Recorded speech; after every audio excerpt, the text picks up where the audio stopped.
আমার স্বামী কি আসছেন? আমি তোমার স্বামী। গল্পের প্রেক্ষাপট ৯০ দশকের। সংসার বোঝার আগেই দীপাকে বসতে হয় বিয়ের পিঁড়িতে। পারিবারিক সামাজিক নিষ্ঠুরতা, সিদ্ধান্ত চাপিয়ে দেওয়ার মানসিকতায় হয় তার বিচ্ছেদ। তবে সব ছাপিয়েও আবারও ঘুরে দাঁড়ান দীপা। বাস্তব এমন ঘটনাকে কেন্দ্র করে নির্মিত হয়েছে চলচ্চিত্র বাড়ির নাম শাহানা। গল্পের দীপার ঘুরে দাঁড়ানোর চেষ্টা মন জয় করেছে বিচারকদের। আর তাই ৯৮তম অস্কার আসরের জন্য বাংলাদেশ থেকে নির্বাচিত হয়েছে সিনেমাটি।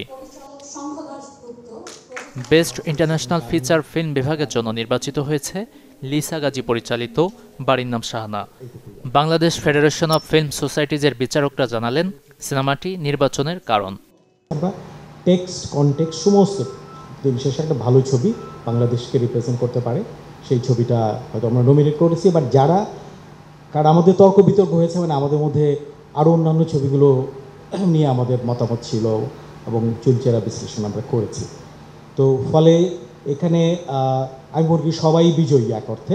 অস্কারের জন্য নিজেদের সিনেমাটি নির্বাচিত হওয়ায় বেশ খুশি এর কুশলীরা। বললেন এই প্রাপ্তি আনন্দের। কল্পনাও করতে পারছি না আসলে, আমার স্বপ্নের মতো লাগছে। যেরকম বললাম, সামনে অনেক অনেক আশা আছে, অনেক ভালো কাজ করার, আরও ভালো সিনেমা লেখার, অভিনয় করার। সো আপনারা সবাই সাথে থাকবেন, তাহলে আমরা পারবো। সবার যে মানে ভালোবাসা, আন্তরিকতা, ডেডিকেশন, কমিটমেন্ট, এবং প্রত্যেকটা অ্যাক্টরের একদম ছবিটার সাথে মিশে গেছিল। এরকম না হলে আসলে ইন্ডিপেন্ডেন্ট ছবি করা সম্ভব হয় না।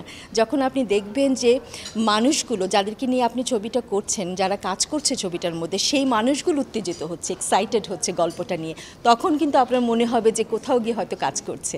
তো সেইটা আমরা পেয়েছি। সত্য ঘটনা অবলম্বনে নির্মিত বাড়ির নাম শাহানায় দীপা চরিত্রে অভিনয় করেছেন আনান সিদ্দিকা। ছবিতে আরও আছেন লুৎফর রহমান জর্জ, ইরেশ জাকের, কাজী রোমা।